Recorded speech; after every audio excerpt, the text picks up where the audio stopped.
I wasn't expecting to find it, so it was actually a friend of mine who lives in the neighborhood who suggested that I go check my backyard because people were looking everywhere around for the door, and nobody found it yet. I thought, yeah, sure. It's not very likely that it's in my backyard, so I didn't do anything for a while. But I finished my preparations for the week, and I thought, well, okay, I should go out and check. So it was dark by that time, and I went out and I got my flashlight and went around to the back, which is very dark because I planted a forest back there. But in the flashlight beam, I could see that there was something gleaming white underneath the trees in the back that isn't normally there. And when I went to investigate it, it was very obviously part of a plane. It had the same curvature as a fuselage. It had a plane type window in it, and it was white, which is why it was gleaming. My heart did start beating a little faster at that point because I thought, oh my goodness, people have been looking for this all weekend, and it looks like it's in my backyard. And in my Physics A class, we've just finished talking about impulse and momentum, so that comes up as well. The trees acted like an airbag and made for a longer stop and a lower force. So I don't think the door was damaged at all by the fall.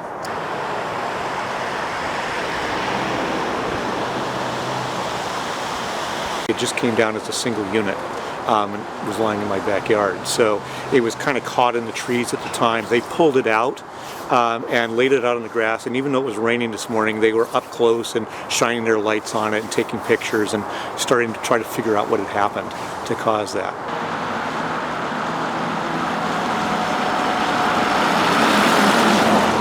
I was pretty surprised and also amazed that could be happening in my yard after there had been such a big to-do about it all weekend long.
and we had just reached the height where, or the altitude where they say you can turn on your devices, it's okay. So it must have been about 10,000 feet and we were still ascending. So a couple minutes after they made that announcement, we just all heard there was just a really loud boom, which was so startling, and the plane just filled with wind and air. And it's just crazy because that shouldn't happen, right? You know something's wrong and you don't know what. I didn't know where the air was coming from.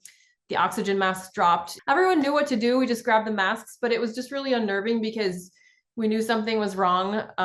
We didn't know what, we didn't know how serious, we didn't know if it meant we were going to crash. I mean, it was just something was wrong and we didn't have any information. So it was a really scary situation to be in. It was noisy. It was very windy and just loud from, you could hear the engine from outside the plane and just the air circulating inside the plane because it was just like wind was just coming in. So yeah, it was cool.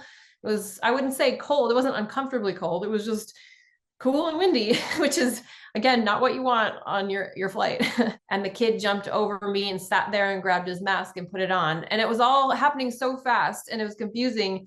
I didn't know where he came from. I didn't know what seat he was in, where he was before that. I didn't know why he didn't have a shirt on, because his shirt got sucked off of his body when the panel blew out because of the pressure. And it was his seatbelt that kept him in his seat and saved his life. And there he was next to me, and I could see his skin was red, and he had some cuts on him. So I just didn't understand what was happening. He got buckled in. He had his mask on. I know that they reseated his mom somewhere else. And then eventually I didn't see the flight attendants anymore. So I knew that it was taken care of and they were seated and they were safe too. And then I started talking with him. We had our masks on and the plane was really loud, so we couldn't talk, but I had a notes app on my phone that I was typing on. So I typed to him and I asked him if he was hurt and if he had been in that seat where the window blew out.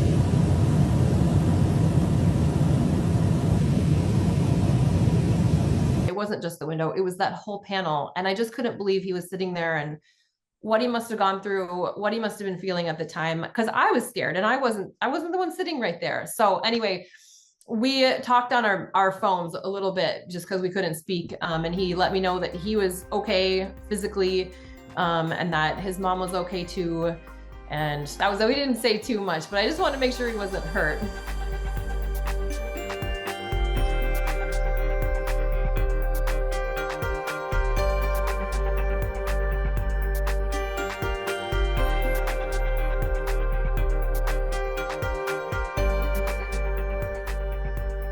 I'm just so thankful. And I don't know, I just really, I'm glad that it is not any worse than it was. That's all I keep coming back to it. Like how lucky Jack got, that was his name. The kid who sat next to me, his name was Jack, and how lucky he was for that he had his seatbelt on. Like I take my seatbelt off when they say you're free to take your seatbelt off and walk around the cabin. And they hadn't said that. I'm not saying that, but like, that's something that I would do, is just take it off because it's more comfortable. But he had his on and it saved his life.